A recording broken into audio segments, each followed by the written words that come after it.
بالعالمين والعاقبة للمتقين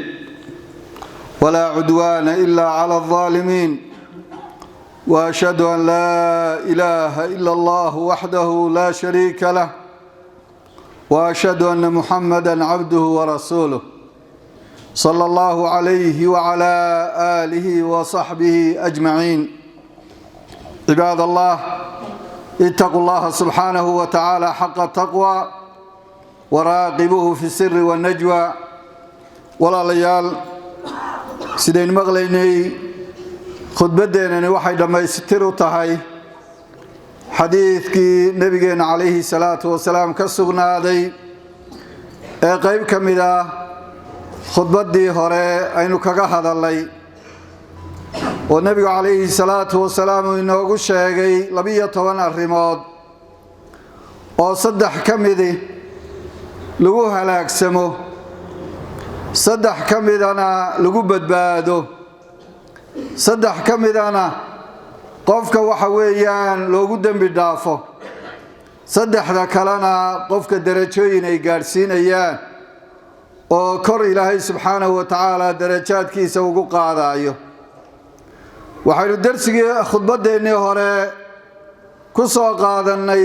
saddexda lagu badbaadayo. waxaynu maanta insha Allah ta'ala isdul taagi doonaa saddexda arrimood ee nabigu sallallahu alayhi wa sallam inooga digay ee lagu halaagsamayo. saddexda uu nabigu sheegay waxa ka ah nabigu alayhi salaatu wasalaam saddexda lagu halaagsamayo isagoo inoo tirinaya والشح المضاع وهو متبع وإعجاب المرء بنفسه وبخيلتم الله أضيعه قفك إنه كسفوه صفرق عن ريق إيا بخلقه ووحيالة قفك ويكوها لاكسمه ووحيالة بلشد ويكوها لاكسمان نبينا صلى الله عليه وسلم وكدغي وحيري waxa iska jirtaan iyaakum washuh waxaan idin ka digayaa bakhayltinimada iyo gacan adayga maxaa yeelay wuxuu halaagay dadkii idin ka horeeyay oo sidoo halaagay bakhayltinimadii ayaa amartay inay isdulmiyaan markaa bay dulmi ku dhaceen isdulmiyeen bakhayltinimadii baa amartay inay raxinkoodii gooyaan oo qaadicu raxim ay noqdaan tiina markaa waxa weeyaan way gooyeen bakhayltinimadii baa fujuur amartay inay dunuub iyo markaa waxa weeyaan fujuur iyo macaasi ay ku dhacaan tiina way ku dhaceen bal nabigu sallallahu alayhi wa sallam dunuubta waaweyn ee kabaa'irta ayuu ku daray. lidaalika ayaa dhaqanka xun ay tahay qofka muslimkii inuu ka waantoobo oo iska ilaaliyo waana waxyaalada waqtiyada dambe akhir zamaanka soo badan doona oo nabigu saxaabadiisii qaar kamid ah uu kula taliyay markaad aragto bakhayltinimo loo gacan galay oo dadku ay adeecayaan iyo hawo la raacayo iyo adduunyo markaa waxa weeyaan la kala sadbadsanayo iyo qof kasta oo naftiisa iyo ra'yigiisa markaa waxa ay doonayaan ay cajab gelisay naftaada ku filow buu ku yiri nabigu sallallahu alayhi wa sallam. arinta labaad ee lagu halaagsamaya walaalayaal waxay tahay qofka oo hawadiisa raaca. hawada naftu waa waxa qofka naftiisa ay doonaysay jeceshahay oo aan shariicada loo eegin. waxa jira waxyaalo naftaadu ay doonto sharciga ilaahina waafaqsan laguma diidana laakiin waxa lagu diidan yahay waxa hawadaada iyo naftaadu ay doonayaan ee ilaahay shariicadiisina ka hor imanaya. arintaasi waa dhaqan aad iyo aad u xun. cidda baadiyowda amba gaalnimaha ku dhacdo amba bidcaha ku dhacdo amba macaasi iyo dunuub kale ha ku dhacdo cidda ku dhacdana waxa inta badan sabab u ah hawadooda iyo naftooda waxa ay jeceshay ay daba galaan sidaa daraaddeed ayaa loo baahan yahay in laga digtoonaado nabiguna sallallahu alayhi wasallam waxyaalada sidaasa ilaahay uu ka magan gali jiray oo ducooyinkiisa waxa kamid ahaa allahumma inni a'uudhu bika min munkarati al-akhlaq ilaahay waxaan ka magan galayaa yani akhlaaqaadka noocyada xunxun ee munkarka ah iyo amaasha xunxun iyo ahwaada xunxun ayaan ilaahay oo ka magan galayaa imaam shaafici rahimahullahu ta'ala waxa uu lahaa adoonku inuu kula kulmay ilaahay subhanahu wa ta'ala dambi kasta marka shirki iyo gaalnimo laga yimaado oo waxa weeyaan ka khayr badan yani waxa weeyaan waxa maaragtay uga dhibaato badan ma jirto inuu kula kulmo shay min al-ahwa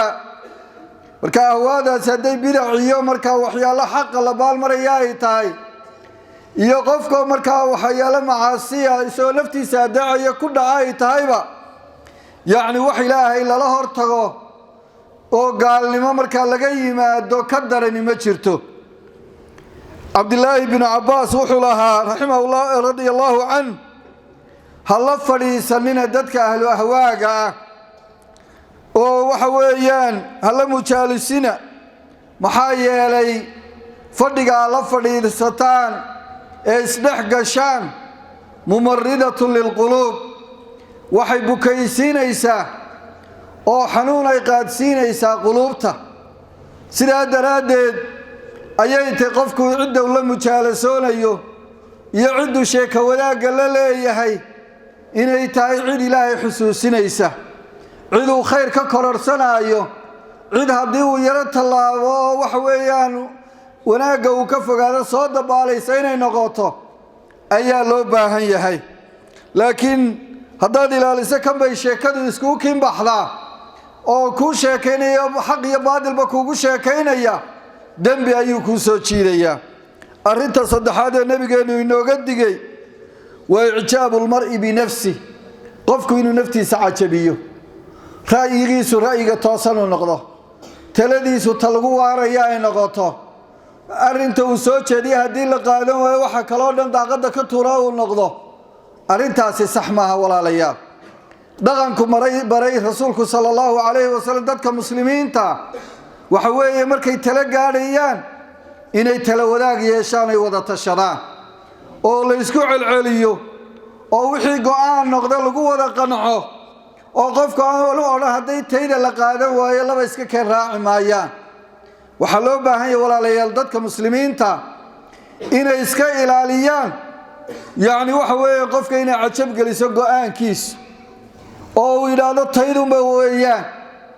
taasi waxay khilaafsan tahay dhaqankii muuminiinta ilaahay subhanahu wa ta'ala nabi maxamed buu amray oo yiri washaawirhum fil amr arinta kala tasho ilaahay sifaadka muuminiintu wada tashiga ku tilmaamay wa amruhum shura baynahum sida daraadeed cidna yani waxa weeye ku badbaadi mayso ummadana kuma badbaadayaan haddii la yiraahdo waxa weeyaan talo qofku kaligii uu go'aamiyay ayuunbaa waxa weeye lagu soconaya walaalayaal iscajabintu waxay keensataa qofku waxa weeyaan inuu isaguna ku halaagsamo ummadana waxa weeyaan ay ku halaagsanto taladiis nabigu sallallahu alayhi wasallam wuxuu yiri kama zuulayo qofku inuu naftiisa uu la tago oo cajab geliso illa ilaahay agtiisa lagu qoro min al-jabbarin kuwa markaa isweyneeyay iskibriya oo ku dhaco wixii umadaha hore asiibay umadii hore dee halaag baa ku dhacay kuwii iskibriyay sidoo kale nabigu wuxuu inoo sheegay waxay ku dambeyn doonaan dadka iskibriya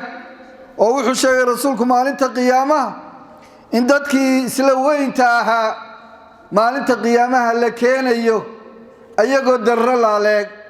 ili waxay qabato waxa ugu yar ayagoo laaleego dadku ay ku joogsanayaan ayaa maalinta qiyaamaha la keenayaa oo laakiin suurad dad leh ayaa maalinta la keenayaa dulliga iyo markaa waxa weeyaan foolxumadu markaa ay qarisay inta marka laga yimaado walaalayaal xadiidka dhamaystirkiisa waxa ku jira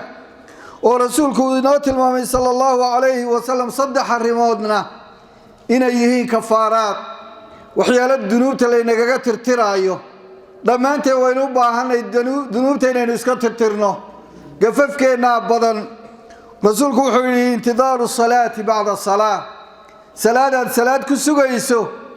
waxay ku tahay kafaaro iyo dambi dhaaf isbaaqul wudu'i fil masarrat weysada oo si wanaagsan xubnaha loo gaarsiiyo marka ay naftu nacayso waa waqtiyadan aynu ku jirnay qaboobaha waqtiyada caynkaas oo kala ah waxa loo baahan yahay qofka haday meedhisho tahay iyo haday weyso tahayba inuu sida ugu dhamayska tiran uu dhamaysto dahaaradiisa wuxuu ku helayaa iyadana dambi dhaaf waa tasaddexaad ونقل الأقدام إلى الجماعات إن لغها الله قاضو حق صلاة جماعات كالقوت كنايو والله بدأ تلاوات قادة من الدرجة كور لغوغو قادية من الدنب بالغاقة ترتريا هذه قبوبتها يهرددها معاسن حق مساجد كوقات ويسدي دم الداف يكون غنيسا تلاوات قادة دم الداف يكون غنيسا صلاة دياتك دم الداف يكون غنيسا waxaynu doonaynaa waa dambi dhaaf inaan adduunyada kaga tagno saddexda arrimood ee ugu dambeeya ee nabigu ku sheegay waa amma darajaat qofka marka uu badbaado ee dunuubtiina laga tirtiro haddana darajaad baa loo tartamaya dadka muslimiintu jannada ay galayaan inuu socono ilaahay eelkeeda ay naga dhigeen ma aha mid isku darajo oo la siman yahay sida adduunyada baa loo sinayn baa la kala sareeyaa sida xidigaha cirka inuu jaleecno ayaa dadka qaarkood baqaarka kale ay u arkayaan maxaa lagu gaarayaa wax kamid ah waxa lagu gaarayo ayuu nabigu halkan inoogu sheegay sallallahu alayhi wasallam waa maxay faydaamu taam raashika oo dadka la siiyo oo dadka masaakiinta dadka baahan dadka aan cidi ku baraarugi karin ee wax weeyaan u baahan laga warhayo waxay kamid tahay waxyeelada darajaadka lagu helo aad baa loo amaanay waxa la yiraahdo idcaamka quudinta amba mid bisil ha noqoto amba mid qaydin ha noqoto aad bay muhiim u tahay arinta saddexaad waa ifshaa'u salaam salaanta ila faafiyo cidaad garanaysi ciidaanad garanaynba in salaanta la badiyo qofka muslimka ka soo horbaxa aad salaanto waa waxyaalada darajaadka lagu gaaro arinta saddexaad والصلاة بالليل والناس نيام إن صلاتك تهبيكي أيضا ددك أي هردان تاس أي سيدة رسولك شيء عليه الصلاة والسلام تدخل الجنة بسلام بي ددك سيدة سمايا جنة هي نبتقليكو هليان ولا لي الحديث كاس وحوينو شيء لبية طبعا الرماد وقارنا لقو بدباديو قارنا لقو هلاك سمايا قارنا دمداف لقو هلايو qaarna darajaad lagu helayo waxaan raacin lahaa laba qodob oo inuu jecelahay inaynu baraarujino walaalayaal arinta koobaad waxa weeyaan wadankeena iyo maanta xaaladu meelaha ay marayaan aad baynu uga dhereegsana waxa jira oo taaganta xaaladiis oo wararka iyo meel walba aynu ka maqlaynay xaaladda ka taagan gobolka Sool amba gaar ahaan magaalada Laascaanood dhacdada halka ka dhacaysa iyo dadka la leeynayo ee boqolka gaadhay ee ilaa hadda qof kaliya aan lahaynin qof loo hayo oo la leeyahay hebel iyo ka baa dilay iyo ayaamahan dambe haddana dadkii markay sey kari waayeen dhibaatadii dhacday iyo dadkii marka waxa weeyaan shicibka ahaa ee qaar dhaawacmay iyo qaar dhintay bale arintaas waxaad moodaa inaanay wanaagsanayn bal inaanay damiirnimo iyo dadnimo aanay ahayn inaynu halkan ka daawano oo waxa weeyaan madax iyo mijo iyo madax dhaqameed iyo mas'uuliin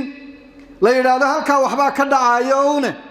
arintaas xal bay u baahan tahay xal weyn oo muglabay u baahan tahay isxilqaan bay u baahan tahay dawladda uga baahan tahay madax dhaqameedka uga baahan tahay qofka soo mas'uuliyad leh ayay walaalayaal uga baahan tahay ha ku qiimeyn xaaladda laascaanood dareenka adigu maanta dareemayso ee waxaad ku qiimeysaa ninka reer laascaanooda ee walaalkii la dilay ee aabihii la dilay ee wanadeerkii la dilay dareenka uu dareemayo arintaasi waxa weeyaan qarax iyo kicitaan iyo dhibaato inta maanta jirta ka weyn ayay sababi kartaa sidaa daraadeed arintaasi waxay u baahan tahay in hoos loogu daadego in waxa weeyaan waxa jira waxa weeyaan la ogaado in waxa weeyaan wixii lagu badbaadayo dhiig uu ku badbaadayo la raadiyo taas ayuunbaa waxa weeyaan xal noqonaysa xaqiiqatan waxa weeyaan aad baynu uga damqanaynaa oo noo dhibaysa in mar walba dad culimo leh dad madax leh siyaasadeed leh dad markaa haldoora dad aqoon-yahana dad markaa waxa way maalqabeena mar walba meydkooda la soo sheego oo inta xabaalaha la geeyo oo loo duceeyo halka markaa waxa weeyaan haddana berrina mid kale la helo arintaas waxa loo baahay dadka inaynu dareenka la qaybsano oo waxa weeyaan dadku ay isxilqaamaan oo sidii xal looga gaari lahaa laga shaqeeyo ayaa loo baahan yahay ilaahayna waxa loo baryaynaa subxaanahu wa ta'ala cidda dadka madluumiinta ee waxba galabsan ee ayagoo waxa weeyaan aamina ee waxa weeyaan qofna aan dil waa lagu dilay aan soo la dilaayo ee inta soo jeer ama inta soo jeehatuun gelinaya kuwa markaa fidnada ka dambeeyay ilaahay waxaanu baryaynaa jimcaynu joognaaye inuu ilaahay warkooda cadeeyo oo ilaahay banaanka uu soo dhigo xaqiiqatan qof marka la dilo inta soo dhinac baa la tuhmaya oo waxa weey tuhunka badanaya oo dadkiiba isnaacaya oo qabaylkiiba isnaacaya oo dhibaato badan baa waxa weeyaan baahaysa shirqoolkana dad ilaahay ogiyay baa ka dambeeyay oo aan ilaahay ka qarsoonayn ilaahay waxaanu baryaynaa subxaanahu wa ta'ala inuu soo qabto kuwa oo maartay khaydkooda iyo maartay waxa weeyaan uu banaanka soo dhigo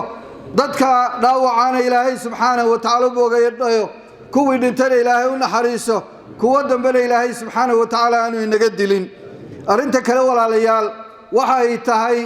sanad cusub oo waxa weeyaan sanadkii miilaadiga ee dhalashadii nabi ciise calayhi salaatu wasalaam loogu magac daray ayaa inoo bilaamaysa inagu nabi maxamed sallallahu alayhi wasallam iyo nabi ciise iyo nabi ibraahim anbiyadu dhammaan waa anbiyadeeni waanaynu wada rumaysanahay haddaynan rumayna iimaankeenaan dhammaystirnayn laakiin shareecada imaka ilaahay nagu adoonsaday waa shareecadii nabi maxamed sallallahu alayhi wasallam inoo keenay nabi ciise rasuulkeenu wuxuu maalinta qiyaamaha marka la soo saaro anuu bay dabagelaya sidaa daraadeed inagoo dad muslimiina waxa la abaabulaa waqtiyadan sanadka cusub markuu soo gala xaflado hudheelaa dhiilka u sii culanaya hadda oo fanaaniin baa isku sii diyaarinaya oo dad baa mashaariic ku diyaarsanaya sanadka cusub xafladihiisii maxaynu diyaarinaa maxaynu xoolo ka samaynaa dadka caynkaale taa u diyaar garoobaya ilaahay ka baqan subxaanahu wa ta'ala war hudheelada sanad walba lagu qabanayo wax ilaahay ka cadhaysiinaya wax dadka qulubtooda ka nixinaya wax xaflada rag iyo dumar la isku geenayo qaawan oo la garanayo ilaahay ka baqan subxaanahu wa ta'ala maalmo dhawada hudheelan arkay meel caanaha oo wadanka meel ugu caansanaa danta guud ahaa intay hoolal ka dhisteen ku qabanayo xaflado munkara oo waliba geed la soo dhigay geedkii Christmaska la soo dhigay waa hudheelo la yaqaano meeli wadanka ugu caansanaa ee danta guud bay ka dhisteen oo magaca dawladeed ay ku qaateen kadibna waxa weeye Christmas bay ku qabanayaan iyo ciido waxa weeyaan meelay ka yimaadeen aan la garanahay ilaahay haday ka baqi waayaan oo xishoon waayaan warkooda waa la cadeynaya ummadana waa looga digaya إلهي أكبر سبحانه وتعالى وضدكنا كدكتون هذان والدين تهكور هيان أوبد كودا مالمها وحوي سلك وقدام بي حفلتها أيو حلتها أيو آدي هذا وقدكتون هذان سنة كين ينقوا سنة هجرية عيدين ونوال عيدود أو عيد الفطر عيد الأضحى عيدها كلا ينقوا ملهن وحوي وعيد قالات وعيد إدد إلهي منعي أو ودد كبير وحق بالمري أي وينين إياه ما هيرنا أيها كودينه وحين نجمدين أيها ويانا وبدبادة يا إسلامك يا حق يا نبت قليل شنلا أي نقول باغنا ما هدرباك ينوتهم يانين ندوق الله إلهي بين ويدسين ومد بدباديو إلهي وحد بعتوضنا إلهي نبال مريو ثم صلوا وسلموا من أمرت بالصلاة والسلام عليه إن الله وملائكته يصلون على النبي يا أيها الذين آمنوا صلوا عليه وسلموا تسليما اللهم صل على محمد وعلى آل محمد كما صليت على إبراهيم وعلى آل إبراهيم وبارك اللهم على محمد وعلى آل محمد كما باركت على إبراهيم إنك حميد مجيد ورضي الله عن الخلفاء الأربعة وسائر الصحابة والتابعين ومن تبعهم بإحسان إلى يوم الدين اللهم أعز الإسلام والمسلمين اللهم أعز الإسلام والمسلمين وأذل الشرك والمشركين يا رب العالمين ربنا آتنا في الدنيا حسنة وفي الآخرة حسنة وقنا عذاب النار اللهم أرنا الحق حقا وارزقنا اتباعه وأرنا الباطل باطلا وارزقنا اجتنابه اللهم اجعل بلدنا هذا آمنا مطمئنا رخاء وسائر بلاد المسلمين يا رب العالمين اللهم أتم الأمن والاستقرار لإخواننا في الأصعانود يا رب العالمين اللهم أتم الأمن والاستقرار لإخواننا في الأصعانود يا رب العالمين اللهم عليك بهؤلاء الظالمين الذين يقتلون الأبرياء يا أرحم الراحمين وآخر دعوانا الحمد لله رب العالمين وأقم الصلاة